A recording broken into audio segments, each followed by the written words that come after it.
اللہ ہی اللہ کیا کرو، دکھ نہ کسی کو دیا کرو، جو دنیا کا مالک ہے نام اسی کا لیا کرو۔ اعوذ باللہ من الشیطان الرجیم، بسم اللہ الرحمن الرحیم۔ یا ایہا الذین آمنوا انفقوا مما رزقناکم من قبل ان یأتی یوم لا بیع فیہ ولا خلہ يوم لا بيع فيه ولا خلة ولا شفاعة والكافرون هم الظالمون۔ صدق الله العظيم۔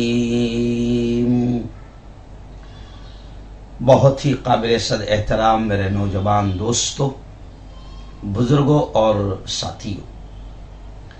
پیغام رمضان کے اس پاکیزہ سلسلے میں روزانہ ابھی فی الحال ہم لوگ اب زکوٰۃ کے مسائل پر بات کر رہے ہیں۔ زکوٰۃ فرض ہے، دینے کے کتنے فائدے ہیں وہ میں بتا چکا ہوں، نہ دینے اور زکوٰۃ کو چوری کرنے کے کتنے نقصانات ہیں وہ بھی میں بتا چکا ہوں۔ آج ہم تھوڑی سی بات کر لیتے ہیں کہ آخر زکوٰۃ کن لوگوں کو دی جائے، زکوٰۃ کن لوگوں کو دی جائے، خاص طور سے رشتہ داروں میں، اس پر ہم بات کر لیتے، ورنہ قرآن مقدس نے تو باقاعدہ اس کے 8 مصارف بتائے ہیں کہ 8 جگہ زکوٰۃ دی جا سکتی ہے، اس پر بھی ہم انشاءاللہ بات کریں گے، لیکن آج ہم صرف رشتہ داروں میں کن لوگوں کو زکوٰۃ دی جا سکتی ہے ہم اس پر بات کرتے ہیں۔ ایکچوئل میں زکوٰۃ کا سب سے پہلا اور اہم اور بڑا مسئلہ یہ ہے کہ زکوٰۃ دینا جتنا ضروری ہے اس کو صحیح جگہ پہنچانا ضروری ہے، تو بات کریں گے انشاءاللہ اس پر، لیکن آج رشتہ داروں پر بات کرتے ہیں، کیونکہ کئی لوگ سوال کر رہے ہیں کہ کیا مفتی صاحب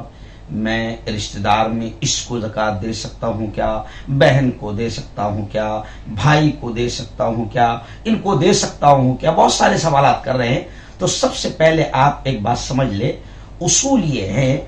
کہ جس کی نسل سے آپ ہیں یا جو آپ کی نسل سے ہیں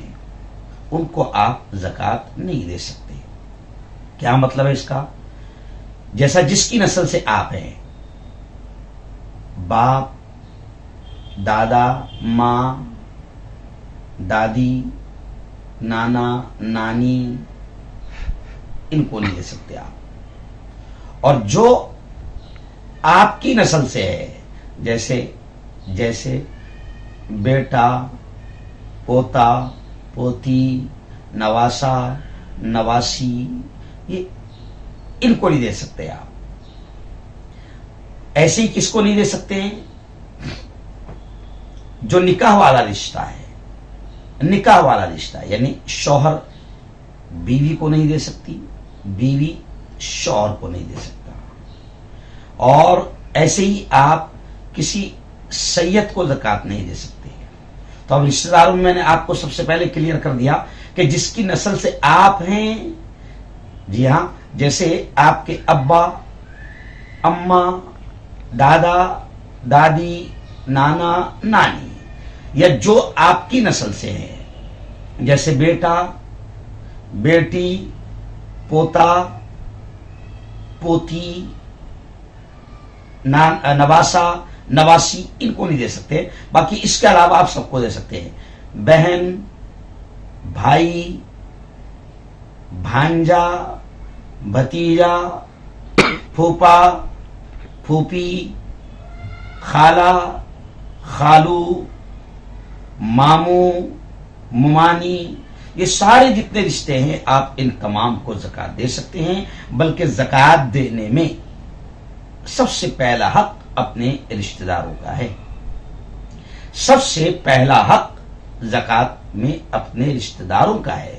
تو رشتہ داروں کو پہلے تلاش کریں۔ اگر رشتہ داروں میں کوئی غریب ہے، بھائی غریب ہے، بہن غریب ہے، بھتیجا غریب ہے، بھتیجی غریب ہے، پھوپھا غریب ہے، پھوپھی غریب ہے، ماموں غریب ہے، ممانی غریب ہے، خالہ غریب ہے، خالو غریب ہے، تو رشتہ داروں میں جو سب سے پہلے بھانجا ہے، بھانجی، یہ لوگ ان میں اگر کوئی غریب ہے تو سب سے پہلے ان کا حق ہے، آپ ان کو دیجئے۔ تو یہ سارے رشتے میں نے آپ کو تھوڑا سا تفصیل سے بتا دیا، ان رشتوں میں آپ زکوٰۃ دے سکتے ہیں۔ پھر ایک بار میں یہ کہوں گا کہ زکوٰۃ دینے والا اللہ نے بنایا، تو خوشی مناؤ کہ میرے مولا تو نے زکوٰۃ دینے والا بنایا، اگر تو لینے والا بنا دیتا، بھکاری بنا دیتا، تو میں تیرا کچھ بھی نہیں بگاڑ سکتا تھا۔ تو دوستو، سب سے پہلے حق رشتہ داروں کا ہے، رشتہ داروں میں ان لوگوں کو جن کو میں نے بتایا ہوں، ان کو آپ زکوٰۃ دے سکتے ہیں، اور جن لوگوں کو میں نے بتایا آپ ان کو زکوٰۃ نہیں دے سکتے۔ تفصیل سے آپ اس کو سمجھ لیجئے اور صحیح انداز میں زکوٰۃ دیجئے۔